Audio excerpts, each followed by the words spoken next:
मैं अपने टाउन से बाहर एक सुनसान पुराने इलाके में शायद 30s के दौर के बने घर में अपने बॉयफ्रेंड के पास रहने गई। हमें इस घर में अपने बेडरूम के बाहर एक साया, बहुत अजीब सा साया दिखाई देता था। हम दोनों ने ही इसे अलग अलग वक्तों में देखा था। जब रात के वक्त मैं हॉलवे से गुजरती तो मुझे वो चीज इस हद तक दिखाई दी कि उसके बाजुओं और पूरे जिस्म के बाल जैसे सीधे खड़े थे। इसके बाद मैंने अपने बाथरूम में कुछ अजीब सी स्मेल महसूस की। वो यकीनन मेरे और मेरे बॉयफ्रेंड की नहीं थी।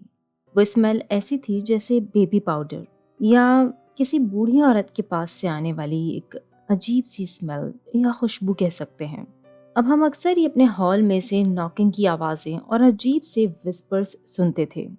एक दिन मैं जल्दी काम से घर वापस आ गई तो आते ही मैंने हॉलवे में अपने चाबियां रखते हुए भूतों से जैसे मजाक में कहा, हेलो। अब कुछ देर बाद मेरे हाथ में एक स्वेटर था और मैं खड़ी अपने हॉलवे के पास थी तो मुझे कुछ आवाज़ सुनाई दी। ये आवाज़ जैसे फ़ोन रिंग कर रहा हो।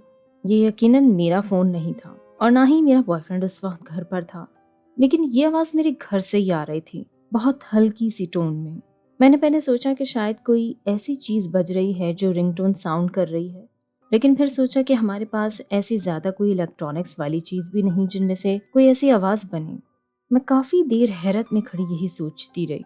जब मेरा बॉयफ्रेंड आया तो मैंने उसे ये सब बताया, तो वो भी कहने लगा कि उसने भी कई बार घर में ऐसी रिंगटोन की आवाज़ सुनी है, अपने बहुत करीब से।